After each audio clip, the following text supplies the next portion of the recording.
So the peafowl, or more commonly known as the peacock, is only found in a few places in the world. There are free-roaming flocks in Miami, Florida. There are many in the Indian subcontinent and also in the province of Yunnan in China. Now, the particular species that we have here in CTTV is the Indian blue peafowl, known as the Pavlocristatus, of the family Zionidae. That's the pheasant family of the order Galliformes.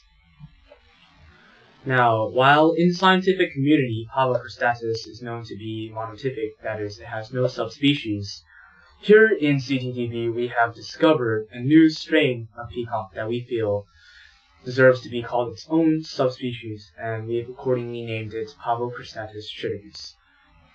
Now, you may ask, what makes the psittacus so special, as in so that it's its own subspecies? Well, for one, the psittacus has developed a very interesting optical defensive mechanism. Peacocks are known to have very nice iridescent hues in their plumage in the upper tail coverts. This is caused by periodic nanostructures in the barbules, the feather-like components of the tail feathers. And this causes an optical interference phenomenon known as the Bragg reflection.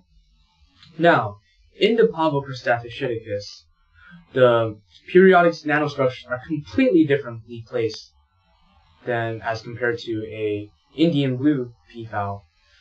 This results in combination with a different type of pigments that we have not yet identified. In combination, this creates an effect known as the Fabry-Perot interference, which causes a spectrum of light which in full sunlight reflected can cause the complete petrification of an adult male in about 2 seconds.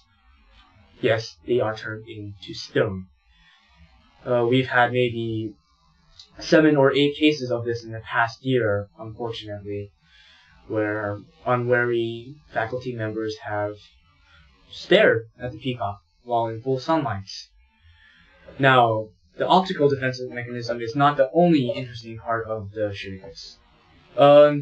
Another defensive mechanism that has evolved that is unique to the psittacus is the extremely long metatarsal spur in the foreknuckle of its claw. Now, all male members of the Galliformes order are known to have metatarsal spurs, but the psittacus has evolved so as its spur or thorn or claw is more than 2 inches long and is completely retractable, much like those of a cat. Now, when provoked, this can result in death. Yes, several faculty members have unfortunately been gutted while attempting to feed the psittacus, and it is something to be very wary of. However, the most interesting part, the most amazing part of the psittacus is that it has evolved so that the sulfur dioxide compounds in its excrement form in such a way that its molecular structure is extremely similar to sulfuric acid, only 10 times stronger. So the excrement, when stepped on, can penetrate and melt through a 2-inch rubber sole in about 5 seconds flat. It's extremely dangerous, and samples have been collected, but we so far have found no ways of neutralizing it or mimicking it. Now, you might notice a lot of excrement tracks on the concrete flooring around our facility. So far as we have observed, this sulfur dioxide compound has no effect on the concrete, but there has been no conclusive results from our testing, and so we cannot be sure about that. And we have numerous teams around the facility to clean up these very dangerous residual excrements.